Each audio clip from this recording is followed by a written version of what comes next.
Hello everyone, so it is my 4x6, my 4-year, 6-month lock anniversary, and I just washed my hair, which is why it looks wet. It looks wet because it actually is wet. I still have not retwisted, and I do not plan on retwisting today either. So I am, however, going to give myself a hot oil treatment because it's been a while and because it's winter, and I think my scalp could use the moisture. So I have some castor oil, not black Jamaican castor oil, just regular castor oil. It's a little less viscous. And I have a few drops of peppermint essential oil in here. And I'm just gonna go through my scalp, applying it directly to my scalp. So what I did was I boiled some water, and then once the water started boiling, I put it in a glass, sort of like jar, and then I dunked this into the jar. And so that way I didn't have to worry about the plastic getting burnt. Basically, if it was still on the stove top and because it's so heavy, it sank all the way down to the bottom of the pot that the water was boiling in, so I was worried that it would melt, just from that direct contact.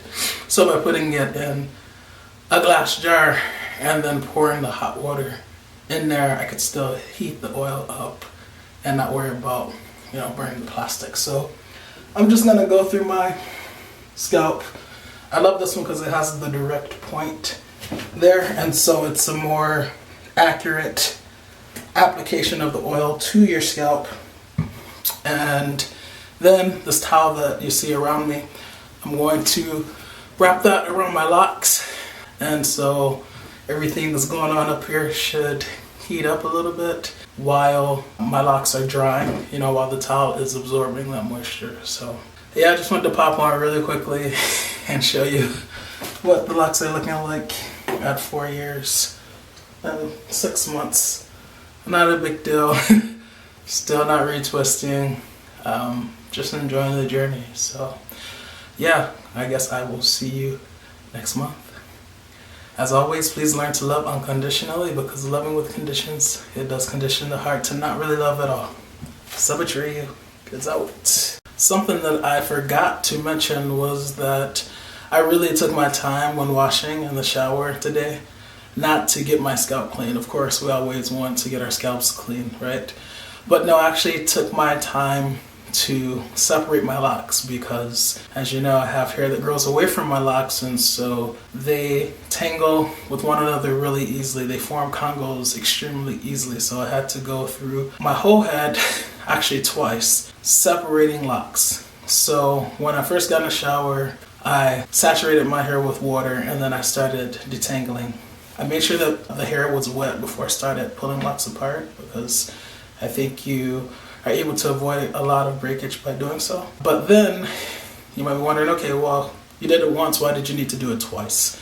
If you've ever noticed, when you use shampoo, and I remember this even from when I had long, loose, natural hair, I would detangle my hair, as soon as I got in the shower with the water, and then I would wash my hair with shampoo, and then after that shampoo, it got tangled again, and so I would have to detangle again. So since I have the same hair, it's just locks, all that loose natural hair that I had detangled before I applied the shampoo, all those locks that I had to separate before shampooing, I had to do it all over after I shampooed. Also, you might be wondering, well, why don't you just shampoo and then separate your locks, so you can only have to separate once? The thing is, because it had been a couple of months since my last wash, I was worried that I wouldn't be able to get into all the nooks and crevices, in the midst of that matted hair, because it was tangled. So I wanted to separate them very well, and then not only would that eliminate the crevices because they're separated, but I would also be able to get the shampoo to my scalp much more easily. So I think it's also important to detangle after, and that sounds so weird when you're talking about locks, right? But you guys know what I mean, separate. But you really are detangling that hair at your scalp because that's not locked yet. You want it to be separated so you can retwist if you're going to retwist, right? So yeah, you really want that hair to be separated or detangled like after you shampoo, because the water has a hard time getting in those matted areas. And if you're not careful, you will actually find that once you're out of the shower and then you're in the midst of a retwist, you'll pull a couple of locks apart and then you'll be amazed to see, oh, there's still some shampoo left. Why? Because the water couldn't really get in there to rinse it out, or even if it could get in there, you couldn't really get enough in there to thoroughly rinse the shampoo out. So that's just a little helpful tip for you guys. Separate your locks before and after shampooing, and you'll be very grateful that you did. Especially if you're abstaining from retwisting, you definitely want to separate your locks, because you're going to end up with like one lock on the top of your head if you have hair that grows away from your locks like I do. So, all right, now I'm out of here. Peace.